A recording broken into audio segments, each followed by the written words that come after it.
Hey guys, I'm Tony Rodriguez, and I was going to review another game at Uncharted 4, but I thought I might as well review Deus Ex Mankind Divided, and I do admit, it has a pretty cool steelbook cover. But we're not here to talk about steelbooks, we're talking about the game. And how is the game? So, well, when I first played it, I felt welcomed home to the universe of Deus Ex. The first game was one of the better games of 2011, except for its graphics. It aged badly. But we're not here to talk about specifically graphics for Deus Ex. How was that game? I didn't play it, but I loved the concept of it being another Blade Runner universe. And the idea of you being the one who controls your destiny and those around you is pretty good. I liked it. Like, it's full provocative messages hidden in the game, and it's the way stealth operates, and this game, Mankind Divided, takes place 2 years after that. And you want to know which ending it was? It's the effort ending, and he basically just chose for the world to figure out for themselves. So everyone just consumed everything. The rich became the poor became rich, all just a matter of seconds. All because Anna Jensen didn't choose the way for humanity to proceed. And I always like the tagline here: you can't kill progress. And when it started, I thought it started brilliantly well. It gave us right to divide, straight to the mission. You get to choose the way you play. I like to play stuff, but I use violence if I get caught. Unfortunately, I'm very bad at stealth, but still my approach. I rather still do stealth and operate. So how is the gameplay? The gameplay is sensational. It improves the mechanics from the first game, and the stealth is much better. It actually details the path, and the augmentations you get in the game are really good to use. I forgot to lose many of the experimental augmentations in the game, but it is worth it to actually get them. Because once you get them, it basically changes the game for you. But before I talk about the upgrading, I gotta mention this from my previous video about Shadow of War. This game had microtransactions, and I specifically say my argument for how Deus Ex's microtransactions and how that happened for this review. It's terrible way I decided to test that theory, and it was it's tempting. It tempts with your head. I decided to go ahead and experiment how many practice points it takes. I basically raced it around, I think, around $40 just to make sure Anna Jensen goes to max level upgrades. And when you do the max upgrades, you forget about most of the augmentations. There's a couple I didn't master properly, there's a couple I didn't even use properly. I basically didn't even care about it. I was an idiot. A deep and total idiot about the microtransactions. I should not have used them. I should not have done it. But yet I did it. But back to the core of the gameplay. How was the first-person shooter going? Excuse me. Pretty good, I say.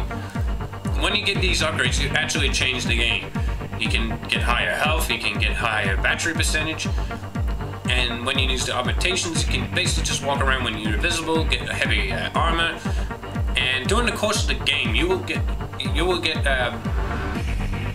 have to choose just sacrifice one for another, because it's the way the upgrading system goes. Because you have to choose the one that says it can be deactivated, except for your health and the battery. Always it's stupid. But if you don't like just going out of the open, you can always go to the cover system, and it's always third person, and it's worth going on third person when you get stuck in gun combat.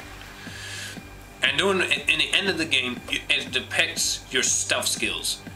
You know what I did? I'll always pause and restart the whole thing if I F out that mission. I basically took it took me 5 times to get through that mission until the critical point in the end of the story.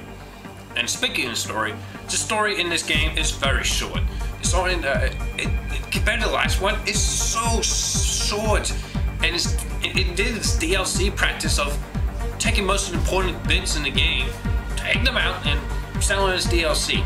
A stupid idea I ever heard. Don't do that in future games. It's the reason why this game didn't do well in sales. Hopefully the sequel does come, and that takes place in 2031 with Anna Chance returning for the next Deus Ex, so we can wrap up the storyline, but not like this. Don't stop because of this. It's stupid with this DLC practice and your sales like that. But the dialogue is like, you could just change the game by changing the dialogue. I didn't have that much problems with the dialogue, but it's not bad. I like the dialogue and the debates. I'm all for debates, the conflict of interest. That's why we love drama movies, because it conflicts the interest. Not like the political system now, where news outlets sometimes go one-sided. So how is the graphics? It's definitely an improvement over the last game. It's of course it's the PS4, it doesn't say PS3. And seemingly the Human Revolution did not come out on PS4, so I could give it a go. I would have loved to play all this 30 hours just to complete everything. I would have done everything I need to do and delete it off my PlayStation and just go, wow, what a game. Except for this one being the disappointment compared to the first one. It's safe to say that this franchise needs a revamp, and hopefully Square Enix is wise enough to the microtransactions, unlike Monolith. So, yeah, and there's a bunch of hidden trophies to get, and I gotta say this side missions is terrible. Sometimes you don't even know there's side missions in the game, unless you approach a person. It's a terrible use of side missions in the game. Group side missions lets you know in the map, and you go, oh, there's a side mission there, there's a side mission there, there's a side mission there. I've only done like 2 side missions, and I thought that was all the side missions I need to do before going to London. Except that was not the case. There were a lot more side missions. I was annoyed. I was so annoyed. I would have done all the side missions just to make sure I completed everything in the game before the last mission.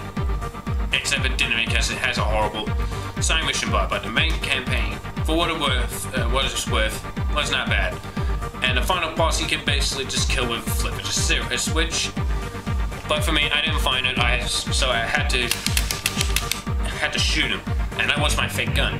Overall, how is the game? It was good, but with more DLC in, it would have been a great game. Like, don't get me wrong, this is a great game, but it's just poorly executed. Do I recommend buying this game? Of course, because let's just get a third game of this series going, because we need to make sure this trilogy is complete, instead of ending with the second one. I certainly hope so. And one of the things I forgot to mention about the first game is the soundtrack. The soundtrack is so good.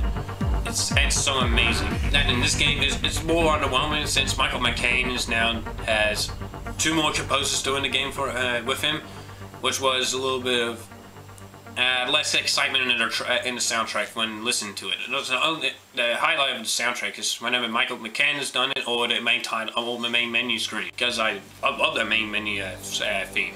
What rating do I give it?